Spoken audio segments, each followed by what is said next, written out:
25 నిమిషాలు, 24 మిస్సైళ్లు, 9 టార్గెట్లు. క్లుప్తంగా ఆపరేషన్ సింధూర్ ఇది. పాక్ ముష్కర మూకపై త్రివిధ దళాలు చేపట్టిన ఆపరేషన్. పహల్గాం ఉగ్రదాడికి ప్రతీకారం. సరిగ్గా రాత్రి 1:05 ఆపరేషన్ మొదలైంది. గ్రౌండ్ లాంచ్, ఎయిర్ లాంచ్ మిస్సైళ్లతో అటాక్ చేశాయి. నిఘా డ్రోన్లతో టార్గెట్స్ మానిటరింగ్ చేస్తూ టార్గెట్స్ చుట్టుపక్కల పౌరులు గాయపడకుండా జాగ్రత్త తీసుకున్నాయి. లేజర్ మిస్సైళ్లు, శాటిలైట్ గైడెడ్ మిస్సైళ్లతో అటాక్ చేశాయి. 1:30 ఆపరేషన్ ముగిసింది. జస్ట్ 25 నిమిషాల్లోనే 9 టార్గెట్లపై మిస్సైళ్లతో విరుచుకుపడ్డాయి త్రివిధ దళాలు. నిమిషానికి ఒక మిస్సైల్ చొప్పున 24 మిస్సైళ్లతో దాడులు చేశాయి. ఈ అటాకులో 70 మందికి పైగా ఉగ్రవాదులు హతమయ్యారు. మరో 60 మందికి పైగా తీవ్ర గాయాలయ్యాయి.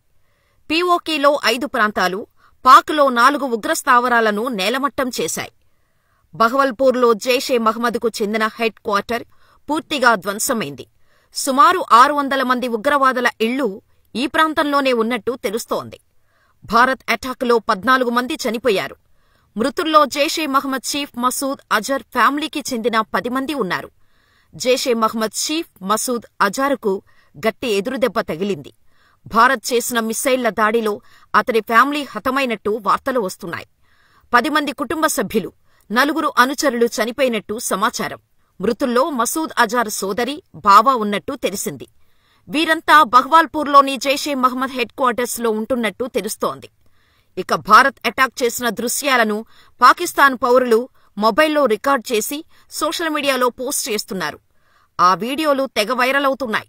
మిడ్నైట్ ఓ మిస్సైల్ దాడి జరగ్గా సమీపంలోని పాకిస్తానీయులు అల్లాహో అక్బర్ అంటూ నినాదాలు చేస్తూ పారిపోయే విజువల్స్ కనిపించాయి. మరొక వీడియోలో పాక్లోని మురిడ్కేలో ఉగ్రవాద స్థావరంగా ఉన్న మసీదులపై భారత మిస్సైళ్లు విరుచుకుపడ్డాయి. రాత్రి 12:45 మొదట ఒక డ్రోన్ వచ్చిందని, తర్వాత మరో 3 డ్రోన్లు వచ్చి అవి మసీదులపై దాడి చేశాయని చెబుతున్నారు. డ్రోన్ దాడిలో ఆ ప్రాంతం పూర్తిగా ధ్వంసమైందని, తామంతా తీవ్ర భయాందోళనలో ఉన్నామని స్థానికులు చెబుతున్నారు.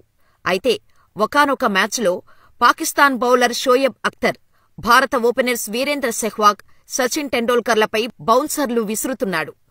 150 kmph వేగంతో తూటాల్లాంటి బాల్స్ వేస్తున్నాడు.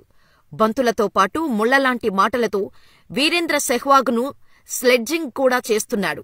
మనోడికి చికాకొచ్చింది. దమ్ముంటే ఇవే మాటలు సచిన్ నన్ను చూద్దాం అని సవాల్ చేశాడు. షోయబ్ అఖ్తర్ టెండూల్కర్పై కూడా డైలాగ్ వార్ స్టార్ట్ చేశారు.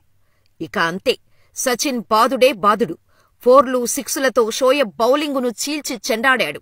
ఇదంతా ఇప్పుడు రెలెవెంటో కాదో తెలీదు కానీ పాకిస్తాన్పై ఇండియా అటాక్ చేసిన సందర్భంగా ఆ టాపిక్ గుర్తుకొస్తోంది. పహల్గాంలో ముష్కరులు యువతి కళ్ల ముందే ఆమె భర్తను కాల్చి చంపారు.